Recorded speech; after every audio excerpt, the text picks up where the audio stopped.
আজকে আমি অনেকদিন পরে আমার এই রাউন্ড পেটটাকে নিয়ে বসলাম কিছু একটা আর্ট করার জন্য।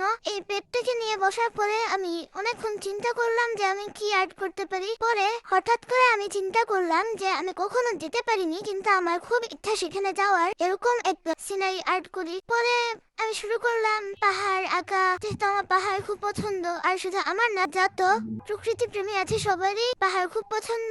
তাই আমি পাহাড় আঁকা শুরু করলাম। তারপরে সামনে একটি তাঁবু দিলাম, পাশে নদী, তারপর নদীর উপর নৌকা দিলাম।